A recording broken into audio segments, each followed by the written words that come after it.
విశాఖ జిల్లా టీడీపీ ఆఫీస్లో విశాఖ అధ్యక్షులు గండి బాబ్జీ మరియు విశాఖ జిల్లా ఎంపీ ఎం భరత్ ప్రెస్ మీట్ పెట్టారు.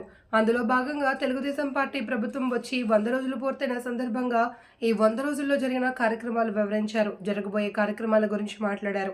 రాబోయే రోజుల్లో విశాఖ జిల్లాలో 1,00,000 ఉద్యోగాలు ఇస్తామని, విశాఖ జిల్లాకి కొత్త కంపెనీలను ఆహ్వానిస్తున్నామని తెలిపారు. అన్నా క్యాంటీన్లను ఇప్పటివరకు సుమారు 180 ఓపెన్ అవ్వగా మిగతావి కూడా త్వరలోనే ఓపెన్ అవుతాయని తెలిపారు. అంతకుముందు ప్రభుత్వం చేసిన పనులను వ్యక్తిగతంగా ఎవరిని విమర్శించను. మేమేం చేయాలి అనే ఆలోచన తప్ప తిరుమల తిరుపతి దేవస్థానానికి సంబంధించిన లడ్డు వ్యవహారం మీడియా మిత్రులు అడగగా ఈ విషయం ఆల్రెడీ బాబు చెప్పారు. కానీ ఆ విషయం తెలిసిన తర్వాత చాలామంది నాకు ఫోన్ చేసి నిజంగా అలా జరుగుతుందా అని అడిగారు. తిరుమల తిరుపతి దేవస్థానం ఆ నెయ్యిని పరిశీలించగా అందులో జీవానికి సంబంధించి ఆయిల్స్, కొవ్వు పదార్థాల ద్వారా వచ్చిన ఆయిల్స్ ఉన్నాయని చెబుతున్నారు అని ఎంపీ భరత్ తెలిపారు. వాళ్ళకి ఫోన్ చేసి మేము తీసుకొచ్చినట్టు మీరు అందరికీ చెప్తే మీకు మేము పర్మిషన్స్ ఇస్తాము అని ఒత్తిడి పెట్టి ఆ ఓపెనింగ్ కి వాళ్ళు వెళ్ళి ఓపెన్ చేశారు. బాగానే ఉంది. ఆ ఇన్ఫోసిస్ వాళ్ళని కలిస్తే వాళ్ళు అడిగారు, మీరేమి మాకు చేయక్కర్లేదు, మీరు మాకేమీ చేయలేదు కూడా, కానీ మాకు వీధి లైట్లు, రాత్రిపూట మహిళలకు వెళ్ళడానికి టాక్సీ ట్రాన్స్పోర్ట్లు, బస్సు ఇది ఇవ్వండి చాలు, ఇలాంటి కోరికలు కోరారు. ఇవి కూడా చేయలేదు 2 సంవత్సరాల కోసం. ఇవాళ వాళ్ళని ఎదిగి ఇన్ఫోసిస్ అన్ని ఈ బేసిక్ ఇష్యూస్ అన్ని మీకు చేస్తాము, మీరు ఎంత పెంచుతారు అంటే 10,000 నుంచి మేము 6,000 మంది ఇక్కడే చేయగలుగుతామని ఒక ఇన్ఫోసిస్ కంపెనీనే చెప్పింది. ఐటీ హిల్స్ మీద చాలా మంది ఏంటి అంటే రాత్రిపూట లైటింగ్ లేదు, మేము మిడ్ నైట్ షిఫ్ట్స్ కూడా మహిళలు పనిచేస్తున్నారు, మనకు అప్పుడు పబ్లిక్ ట్రాన్స్పోర్ట్ లేకపోవడం వల్ల వాళ్ళకి హెల్త్ సేఫ్టీ అనేది పెద్ద ఇష్యూ అవుతుంది. సింపుల్ ఇష్యూస్ అండి, వాళ్ళ బాధలు విని చిన్న చిన్న ఇష్యూస్ మనం స్పందించి చేయగలిగితే ఐటీ ఆటోమేటిక్ గా పెరుగుండేది, అసలు దాన్ని ఆపుండాల్సింది కాదు. ఆ మిలియన్ టవర్ లో 80, 90 స్టార్ట్అప్స్ పనిచేసి ఉండేవి. ఆ స్టార్ట్అప్స్ కూడా ఎల్లగొట్టేసి మేము ఇక్కడ గవర్నమెంట్ ఆఫీస్ పడతామని ఆ బిల్డింగ్ ఖాళీ చేసేసారు. వాళ్ళు కూడా కొందరు కంపెనీ మూసారు, కొందరు హైదరాబాద్కి వెళ్ళిపోయారు బ్యాంక్ కి. లేకపోతే కావాలనే బురదలో కొందరిని లాగుదాము అని ఉద్దేశంతో ఉన్న వాళ్ళకి స్పందించి లాభం లేదు.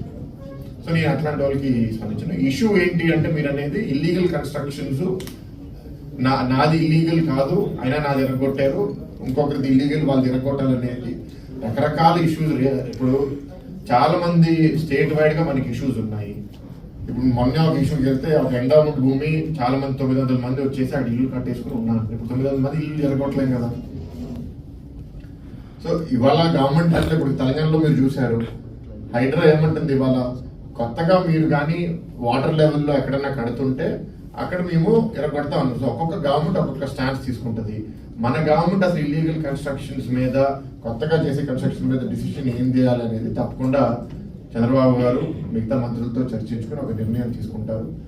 తప్పకుండా దాని మీద యాక్ట్ చేయాలి. ఇది భూ కబ్జాని ఎంకరేజ్ చేసినట్టే అవుతుంది ఎవరన్నా ఇల్లీగల్ కన్స్ట్రక్షన్ చేస్తే. ప్రత్యేకంగా ఇవాళ ఈ వరదలు వచ్చిన తర్వాత కూడా మనం చూసాము, మన డ్రైన్స్, వాటర్ బాడీస్ ని మనం కానీ ఎంక్రోచ్ చేసుకుని బిల్డింగ్స్ కట్టేస్తే విపరీతమైన వర్షం వచ్చినప్పుడు దానివల్ల వచ్చే సమస్యలు విజయవాడ కన్నా గొప్ప ఉదాహరణ మనకు ఉండదు. అట్లాంటి ఇష్యూస్ అన్ని మనం కరెక్ట్ చేయాలి. తప్పకుండా అది కరెక్ట్ చేసుకుంటూ వెళ్తాం. ఇంకా మెల్లమెల్లగా మంచి ఆఫీసర్స్ ఐడెంటిఫై చేసుకుని ఎక్కడన్నా బాగా తప్పు చేసిన వాళ్ళు ఉంటే వాళ్ళని ట్రాన్స్ఫర్. ఈ ఎక్సర్సైజ్ లో ఎంత టైం జరిగిపోతుంది. ఇప్పుడు జీతాలు మొదటో తారీఖు ఇస్తున్నాము, పెన్షన్ 1వ తారీఖు ఇస్తున్నాము. ఇవన్నీ చేస్తూ ప్రభుత్వం నడుపుతూ అధికారులు ఎక్కడ తప్పు ఉంటే అక్కడ మార్చడం, నామినేటెడ్ పొజిషన్స్ ఎవరు తప్పు చేస్తే వాళ్ళని మార్చడం అనేది అదొక పెద్ద ఎక్సర్సైజ్.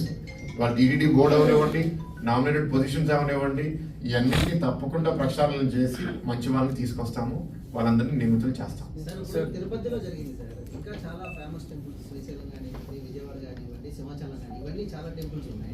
అంత పవిత్రత కలిగిన టెంపుల్లోనే ఇలా జరిగిందంటే ఈ టెంపుల్ మీద కూడా ఏదో జరిగి ఉండొచ్చు, దాని మీద కూడా ఎంక్వైరీ జరగవచ్చు ఉండొచ్చండి. ఇప్పుడు ఎట్లాగో ఇది జరిగిన తర్వాత ప్రతి టెంపుల్ కి సంబంధించిన అడ్మినిస్ట్రేషన్ వాళ్ళు కూడా భయభ్రాంతులకి గురవుతారు, వాళ్ళు కూడా షాక్ అవుతారు, వాళ్ళు కూడా వాళ్ళ వరకు చెక్ చేసుకుంటారు. మన దగ్గర కూడా ఇట్లాంటి తప్పు జరిగిందా జరగలేదా అని వాళ్ళు చేయకపోయినా సరే మనం ఎట్లాగో ప్రభుత్వం తరఫున చెక్ చేయమని చేపిస్తాం.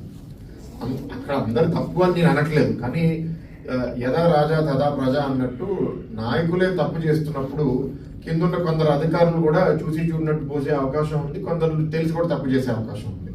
ఇప్పుడు నాయకుడు చూస్తున్నాడు, ప్రశ్నిస్తున్నాడు అని ఎప్పుడైతే భయం పట్టుకుంటుందో తప్పకుండా అందరూ ఒళ్ళు దగ్గర పెట్టుకుని పనిచేస్తారు. అండ్ కొందరు మంచి వాళ్ళు వాయిస్ గతంలో సైలెన్స్ చేసుకుంటారు, వాళ్ళు కూడా ఇవాళ బయటకు వచ్చి ప్రశ్నిస్తారు. కాబట్టి ఐ హోప్ నాట్ అలా జరగాలని నేను కోరట్లేదు. మీరు నన్ను ప్రశ్నించండి, నేను దానికి జవాబిస్తాను.